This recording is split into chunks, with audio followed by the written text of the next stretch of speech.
Hello mga ka-viewers, welcome back to my YouTube channel, Kois Repair and Tutorial. So mga ka-viewers, hindi tayo magre-repair ngayon. So mayroon akong ituturo sa inyo mga ka-viewers tungkol po sa sira ng ating electric fan. Yan.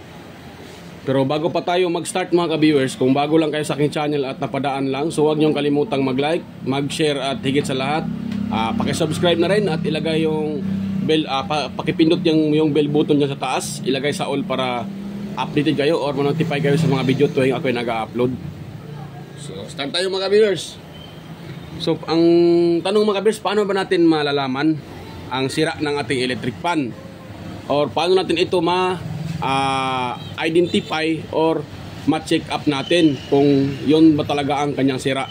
So, kunting paalala lang mga viewers ha, itong isi-share ko sa inyo ngayon ay para lang po to sa mga electric fan na ang problema ng electric fan ay nagba-vibrate, yung may power ha, may power.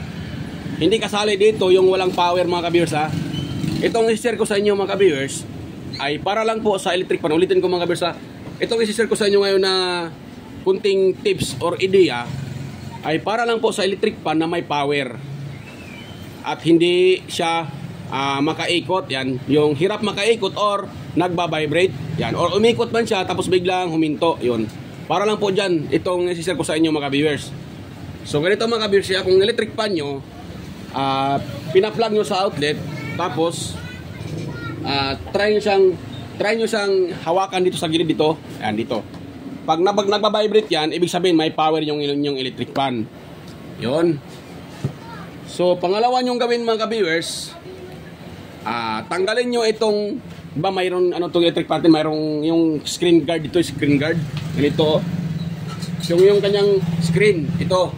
So tanggalin nyo yung dalawang screen, yung sa harapan at sa likuran, tapos pati itong LC tanggalin nyo yan mga ka-viewers, kasi pag once ito ay nakakabit, siyempre pag iikutin nyo yan, ikot yan siya. Kahit nag-stack up pa yung electric fan, poira lang si pag yung electric fan nyo ay yung masyadong barado na talaga. So kung barado na talaga yung electric fan nyo, kahit iikutin nyo ito, matigas to. Pero pag kunting stack up lang, kahit may ilisi yan, iikot yan mga ka-viewers pag may ilisi yan. So ang gagawin nyo yan ay tatanggalin nyo yung kanyang ilisi. Yan. So tapos yung tanggalin yung ilisi, yan na. So next nyo gawin mga ka-viewers, iikutin nyo to, itong kanyang shafting. Katulad nito, nakita nyo yan malambot siya. Yan, malambot siya mga ka-viewers, ibig sabihin okay yan. Pero hindi lahat ng malambot yung kanyang shafting ay okay yan. Mayroon ding malambot ikutin. Pag pina-plug nyo siya, ito ay titirik or titigas. Pag pina-plug nyo siya sa outlet, hindi na siya maikot. Pero pag tinatanggal nyo naman sa outlet, ay pwede siyang ikutin, maikot siya, malambot. Pero pag tinatanggal nyo yan sa outlet, tawag dyan, pag pina-plug nyo ulit sa outlet, titigas ito. So sira na din yan, pag ganyan mga kabir, sira na din yung bushing ng yung electric fan. Maaaring ang bushing ng yung electric fan ay maluwang na or malaki na yung butas, kaya iikot siya. Pero pag may supply, tawag dyan, pag may supply, maaaring titigas ito pag may supply. Yan. So ganun lang mga ka-viewers. Kailangan lang pakiramdaman nyo yung inyong electric fan. Yan. So, kung sakaling yung electric fan nyo nagba-vibrate pa ito, yung kanyang pinaka-motor or ito dito banda nagba-vibrate, ibig sabihin ang problema dyan either bushing or kapasitor. So ngayon ang gawin nyo para matrace nyo na bushing talaga ang sira, so ganun na, tanggalin nyo yung tawag dyan, yung LC dito. So pagkatapos yung matanggal yung LC, ikutin nyo ito. Yan, ikutin nyo siya. Yan. Ikutin nyo siya. Pag malambot siya, pero wag pa kayong pakampante dyan mga kabers na malambot ito. Kailangan nyo pa siya alugin, pataas, pababa. Ganito siya mga kabers, so alugin nyo. Wag yung ganyan ha. Kasi yung ganyan pag alog, dapat naman talaga na yung electric fan natin ay may distance yan. Pag inaalog natin ng pagganyan, dapat pataas, pababa. Yan. Yung ganito na pag-alog, yan, dapat lang talaga na maalog natin yung ating electric fan. Kahit kunting alog, okay yan. Good yan. Kasi pag walang alog din, ay masisira din yung ating electric fan kasi mahirapan siya makaboilo. Kasi wala siyang, wala siyang gap. So, mahirapang makaboilo yung ating electric fan. So, isa din yan sa dahilan na yung electric fan natin ay nasisira kaagad. So, meron akong na-experience ito mga kabros na pinaparepair sa akin. bagong-bago, 2 buwan pa lang sira na yung electric pan dahil walang gap yung kanyang itong shafting. Wala siyang gap pag ginaganyon. Wala siyang gap. So siguro sa experience ko lang at tingin ko ay ayun ay umiinit yung motor dahil nahirapang makaboilo yung electric pan. So ang kailangan mga kabirsa, alogin nyo pataas pababa. Ganun nyo siya, oh. Pataas tapos pababa. Dapat wala kayong makalog dyan na kahit kunting kalog. Kasi pag may kunting kalog yan, ibig sabihin yan, sira na yung bushing ng inyong electric pan. So maaaring iikot yan, pero kalaunan ay titigil yan. Dahil yung pinaka-rotor, yung ito, wait lang muna ha, pakita ko sa inyo. Itong pinaka-rotor na to, itong rotor na to, ay, ano yan, hihigupin niya ng stator yung winding, diba, yung ating, yung makina, yung sa loob may butas yan, sa loob may butas. So pag maluwag na yung bushing, gaganon yan. Itong stator na to, gaganon to pataas. Kasi higupin yan. Yung electric pan kasi, pag good yung windings, magkakaroon yan siya ng magnetize. So, magkakaroon siya ng magnet. Pag may supply siya, magkakreate ng magnet yan. So, pag once maluwag yung bushing, higupin to pataas. Yan. Kaya, yung electric pan nyo ay hirap makaikot. Yan. So, yan ang pakiramdaman nyo mga ka-viewers. Pag ganyan yung electric pan nyo, na nagbabibrate, hindi makaikot, pag tinatanggal nyo yung ito, pag tinatanggal nyo itong LC, pinaka-LC dito, so minsan malambot siya pag walang supply. Mayroong ganyang sira mga ka-viewers, malambot siya pag walang supply. Pag may supply, pag pinaplug nyo sa outlet yung itong pinaka-cord nya, itong wire nya, ito, pinaplug nyo ay titigas ito. Ibig sabihin, malaki na ang butas ng bushing ng inyong electric pan. So sira na yan mga ka-viewers, kailangan nyo nang palitan yung bushing ng inyong electric pan. Pangalawang sira mga ka-viewers sa bushing. So magbabibrate yung inyong electric pan dahil matigas ito. Yan. Pero take note mga ka-viewers ha, yung vibrate ng matigas ang shafting at vibrate ng sira ng bushing ay hindi magkapareho mga ka-viewers. Yan. Pag tawag dyan, ito kasing vibrate ng sira ang bushing, nagbabibrate siya dahil hindi ito makaikot. Yan. Hindi siya makaikot mga ka-viewers, kaya nagbabibrate siya. So, yung sira naman ang kapasitor, nagbabibrate din siya mga ka-viewers. Medyo malakas konti yung kanyang vibrate dito. So, pag sira yung kapasitor, kasi mababa na yung kapasitance, hindi niya kayang mapastart yung motor ng ating electric pan, so nagbabibrate yung motor. So isa din yung sa dahilan dahil nagbabibrate. So kailangan nyo talagang kapain or i-examine yung inyong electric pan, tingnan nyo bakit siya nagbabibrate, anong dahilan. So kung nagbabibrate yung inyong electric pan, kung pina-plug nyo naman sa outlet ay hindi ito makaikot, kailangan nyo pang i-ganon, di ba? Kailangan nyo siyang i-ganon at iikot siya. So, ang problema niyan mga ka-viewers, kung malambot naman tong shafting ng inyong electric pan, yan, katulad yan, no, pre-wheel, di ba? Yan, pre-wheel siya, malambot siya. Pero pag pina-plug nyo, nagbabibrate pa rin siya. Pag once ginaganon nyo siya, iikot yan siya, pag ganon. Wait lang ha, i-plug ko siya. So, dapat ganyan siya mga ka-viewers, oh. Yun. Ikutin ko itong, yan. Yun, iikot siya mga ka-viewers pag ganon. Good yung, ang problema niyan ay maaaring sira yung kapasitor ng inyong electric pan. Mga ka-viewers ha. So maaaring sira yung kapasitor ng inyong electric pan. Pag iikot siya, pag ginaganon sa ating kamay. Pero, take note pa rin mga ka-viewers ha. Pag yung electric pan nyo ay iikot siya pag ganon, pa-reverse. Dapat, walang reverse mga ka-viewers ha. Forward lang lahat. Yan, forward siya, forward. Walang reverse. Kasi pag magre-reverse yung electric pan nyo, ang problema na yan ay yung pinaka-motor niya. So, gano'n na yan mga ka-viewers.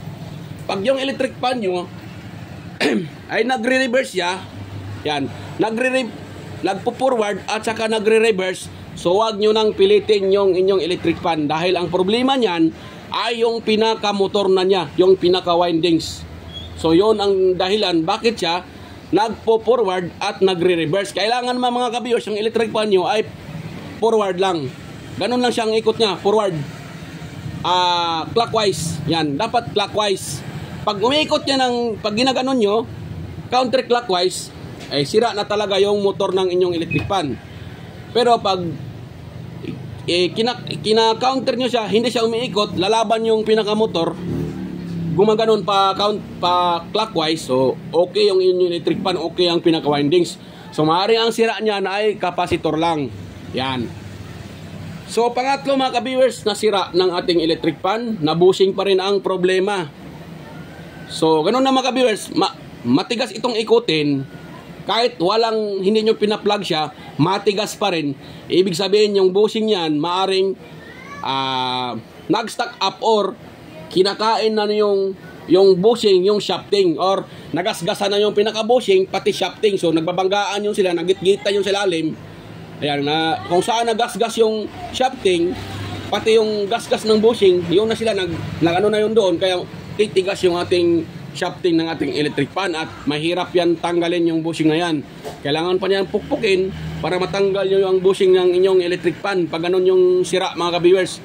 So matigas ito ikutin dahil nag-stack up. Sira yung bushing, gasgas yung shafting, itong shafting na to, ba't maaaring gasgas na yan, or kasama na pati bushing, kaya matigas itong ikutin. Yan, mayroon naman talagang electric pan mga ka-viewers na kung ikutin nyo siya, iikot siya pero maganit. Yan, medyo maganit siya kunti. Yan. Medyo maganit siya kunti dahil baka kulang lang sa langis or na tawag diyan, may pumapasok diyan na dumi doon sa kanyang pinaka-bushing. Kaya siya sumisikip kunti. Yan. Pag ganun yung electric pan mga ka-viewers, maring pwede pa yan lagyan ng langis. So aandar pa yan. Pero mga ka-viewers, aandar man yan, pero maaaring yung kanyang kapasitor ay nadamay na. Baka humina na yung microfarad, yung capacitance, so mababa na yung kanyang microfarad, kaya iikot siya pero mahina na. So kailangan pag ganun, kailangan nyo nang palitan yung inyong electric pan. Electric pan ng inyong tawag dyan, bushing. Bushing yung kapasitor ng inyong electric pan pag mahina na. Iikot siya pero mahina na. Pero ikot naman siya, nga lang mahina na. Pag ganun mang senaryo mga ka-viewers, pag hinayaan nyo na mahinang iikot yung inyong electric pan, so kalaunan, maaaring madamay pati yung fuse. Kaya yung electric pan nyo ay kahit ugong, wala. Dead set, yung tinatawag na dead set siya. So wala siyang ugong, wala talaga. Dahil maaaring pumutok na yung kanyang pinaka-thermal fuse dito sa ilalim. Yan, kaya yung electric pan nyo ay hindi na umikot. Pero pag yung electric pan nyo ay may buhay pa yan, iikot pa siya, so maaaring problema lang dyan, either bushing, shafting, or yung pinaka-kapasitor. Kaya siya nag-humming or nagbabibrate. So yan lang dahilan mga ka-viewers na nagbabibrate yung ating electric pan. So yan. So hindi na kailangan ng tester. Kung kayo ay gusto nyo i-repair yung inyong electric pan, hindi na kailangan ng tester. Yun lang yung tinuturo ko sa inyo. Yun lang i-apply nyo sa inyong electric pan. Kung alam nyo naman na, for example, alam nyo na ang may problema ay yung pinaka-bushing. So, kung gusto nyo, kayo na lang mag-repair mga ka-viewers para hindi na kayo pupunta pa doon sa pupunta pa sa mga repair shop o nagre-repair. So, manood muna kayo ng mga ka-viewers, yung mga tutorial dito sa YouTube. Mayroon naman marami namang tutorial kung paano mag-repair ng electric pan. Tulad nitong mga ka-viewers, tulad nitong tinuturo ko sa inyo. Pwede nyo puntahan yung aking mga uploads. Yan. Puntahan nyo yung aking mga upload dyan kung paano i-repair yung electric pan sa simpleng paraan. Yan. So maaaring puntahan, kung gusto nyo mga ka-viewers, puntahan nyo yung aking mga upload para malaman nyo kung paano i-repair ang ating electric pan. So ganun lang mga ka-viewers. Kung sakaling natakot kayo o baka takot kayong mag-repair, so pwede nyo namang dalhin sa repair shop. Depende naman din yan sa inyo kung takot kayong mag-repair dahil sa takot kayong makuryente or ganun. So pwede nyong dalhin sa mga nagre-repair. Pero kung sakaling gusto nyong mag-DIY, wala namang masama sa DIY. Basta ang importante lang, kailangan kayong kung kayo ay nag-DIY, dapat susunod kayo sa step by step. So kailangan nyong manonood ng tutorial, kailangan nyong manonood kung paano i-repair ang electric pan, paano yung precaution para makaiwas sa disgrasya. So ganun lang mga ka-viewers, kasi hindi naman lahat ng sira ng electric pan ay mahirap. Mayroon din simple lang.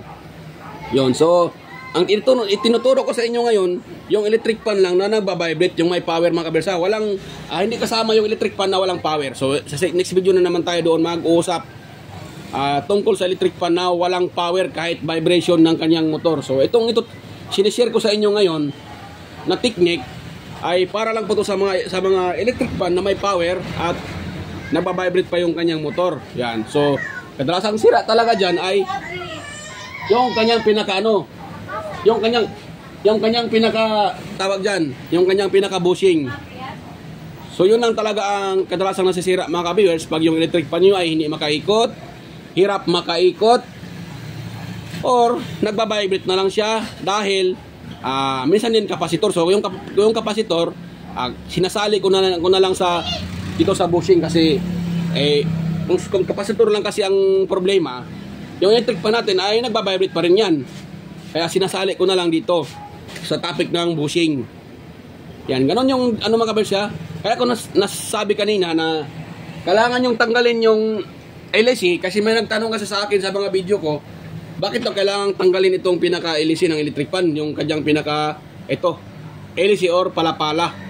Yan, kailangan yung blade nito, itong blade na to. So, bakit daw kailangan pang tanggalin kung magre-repair nito? Sabi ko, kailangan talagang tanggalin yan para matrace natin kung good pa ba yung bushing ba talaga ang sira ng ating electric fan. Kasi kung mayroon kasing LSC, kung ginaganyan nyo natin sa kamay, iikot talaga yung shafting.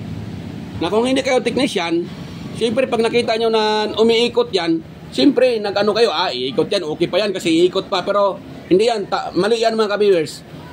Mayroon kasing electric fan na iikot ito kung may LSC. Medyo malambot siya konti. Pero pag wala ng LSC, dyan na yan maramdaman na sira pala yung pinaka bushing or shafting kasi matigas siyang ikutin. Pag wala siyang LSC mga ka-viewers, lalambot lang yun siya pag may LSC nakalagay. Lalambot siya pero hindi masyado. Pag iniikot nyo, ikot siya pero ilang ikot lang at hinto yan kaagad. So maganit yan pag ganon. Kasi sa sa experience ko rin mga ka-viewers, marami akong experience na pag nare-repair ako, malambot siyang ikutin. Pag tinanggalan ko ng pinaka LSC, ay napakatigas na niyang ikutin. So, ganoon lang mga ka-viewers ang ano niyan. Kailangan yung tanggalin muna yung pinaka LSC. Ganyan lang ang explanation ko bakit kailangan tanggalin yung LSC kasi yun lang marambot lang pag may LSC. Kung walang LSC, yun na maramdaman na sira pala at matigas.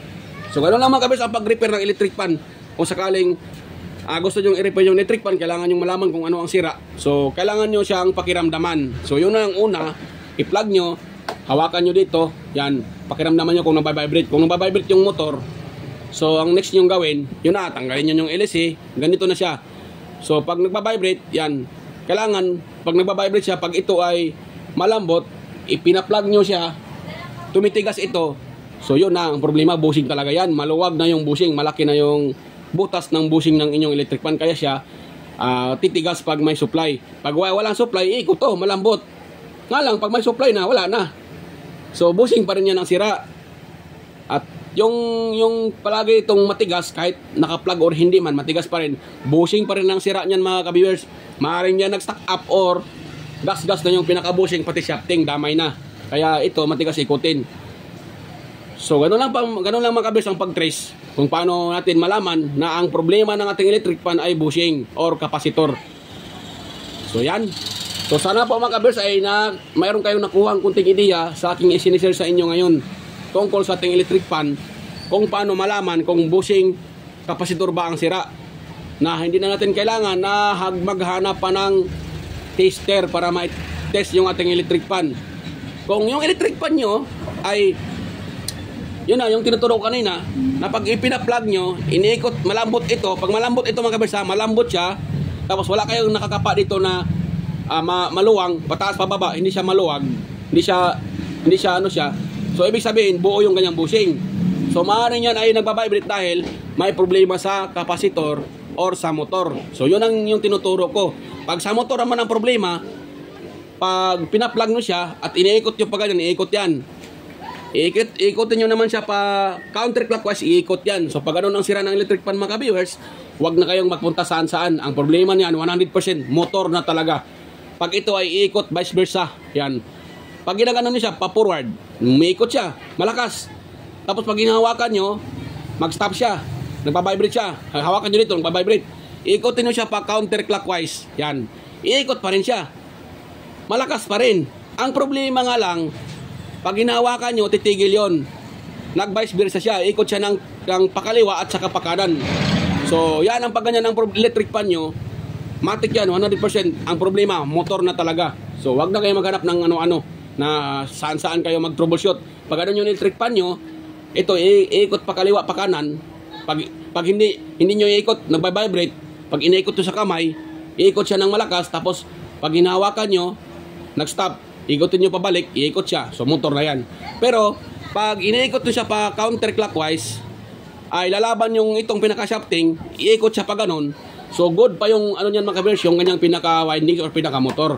Ang problema lang talaga niyan, kapasitor. Kailangan nyo na magpalit ng kapasitor. Dalawa lang yung wire ng kapasitor. Putulin nyo.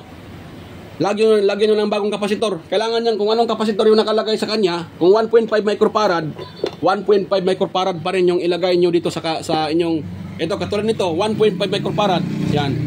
Dapat ganun din yung ilagay nyong ng inyong kapasitor. Huwag kayong bababa dyan. Pwede kayo aabot ng 2 microfarad kung makapal yung windings ng inyong motor. Pero kung manipis, kahit 1.5 lang mga kabiyers, okay na yan siya. Yan, kasi yan talaga ang ano niya. Yung nakalagay sa kanya na 1.5. So, ganun lang. Itong sa wire naman, kahit magbaliskatan to, itong dalawang to, kahit magkabaano yan, walang problema kasi hindi naman yan DC, easy naman to. So kahit nagkabaliskatan, okay lang yan. Walang problema yan. So ganun lang. Palitan nyo na ng kapasitor. Tapos saan nyo pinutol, lagyan nyo na ng insulator or electrical tape. Good na yan. Pwede nyo nang ma-repair yung electric fan nyo na wala. Hindi na kayo magpunta pa sa technician. So ganun lang. So yan mga ka-viewers. So hanggang dito lang yung aking explanation. Yung aking i-share na tips sa inyo kung paano i-repair ang electric fan na hindi na kailangan ng tester. Yan. So, ganun lang. Pag ang electric fan nyo na may power lang. Pwera naman yung walang power. Separate na yun. So, mga ka-viewers, bago pa tayo magtapos, so ako pala ay magpapasalamat sa inyo sa patuloy nyong panonood sa aking mga video at pagsuporta sa aking channel. Lalong-lalo na sa mga palaging nagko-comment sa aking mga uploads. Palaging nagko-comment na si Sir John Santiano, Sir Alex Parone, Sir Toxic Gaming, Sir Randy Trinidad, Ryan De Leon, si Sir Florindo Isidro. Ayan, mega love shoutout po sa inyo. Sir John Mercado Jr., Sir Manuel Mahadukon. Ayan, mega love shoutout po Sir Manuel Mahadukon. Sir Ferdinand Lopez, mega love shoutout po Sir. Sir Edgardo Jr. Dato Talavera, Sir Edgar Macam, Sir Vicente Biboso Bandiquillo. Ayan, mega love shoutout po sa inyo. Sir Rinaldo Macasiano ng GMA Cavite. Ayan, mega love shoutout po Sir. At sa mga kaibigan ko na rin sa YT na si Andy Tech, Andy Rabino TV Tech, Inting Butingting, Andy Rabino to, Maya Vlogs, Telepicture, West Jojo Tech, Ricardo Bernardo, Fix and Review, Alyuda Tech TV, John P. Technician, Rodolfo Oy Studio, Ortic TV Official, Yoyong's Repair and Tutorial, Tactics PH Official, Tones by Vlog, Jimenez Iban Vlog, Pilam Country Living, GOG's TV, White Pere, Horseshoe TV, Bullet Train Channel, GAG Channel, Soktik TV, Kiri Mendoza Vlogger, Chris Perez Vlog, Rowell San Andres, Edstech TV, GFC TV, Road Choy Fishing Adventure, Mercy Wirham, Amigos Amigas, Jan Ingracia, Chona Incabo, Leotech, DJS Channel, Lex TV Official, Giros Flores Mix Vlog, The Borton Channel, Sir Watkins, Life in Japan Countryside, Abide Explorer, Iconic Insight and Beyond, Din Lens TV Vlog. Yan, mega love shoutout po. Naanatanan TV, Maskarang Vlogger Kuno. Ayan, mega love shoutout sa iyo idol, Maskarang Vlogger Kuno. Marco Francis 713 Mix Vlog, 4D Expert, Diosdado Vlog Channel, at si EQC TV, Kisnil Channel, 3M Vlog, Anonymous Vlog, Jinky Inok Vlog, GWG Ward, teachertube.ph, Bitoy Malana, ayan, Darwin Tech, yan, may grab shoutout sa'yo, Master, Darwin Tech, Farmer Boy TV, Roger Cedric, DJ Disco Hunter, Efras View, yan, may grab shoutout po, Idol, Efras View, DJ Lens Mix TV, by Bayon TV Mix Vlog, yan, at sino pa yun?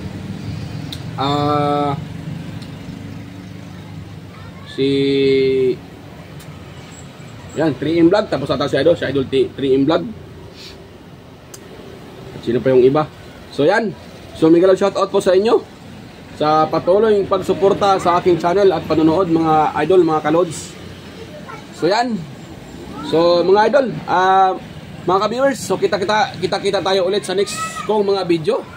At huwag niyong kalimutan pala mga ka-viewers na mag-like, mag-share at higit sa lahat, paki-subscribe naman dyan mga ka-viewers, kunting pabor lang. So sa mga matagal na dito sa aking channel na hanggang ngayon ay hindi pa nakapag-subscribe, so kunting hiling lang po, paki-subscribe na naman po mga ka-viewers.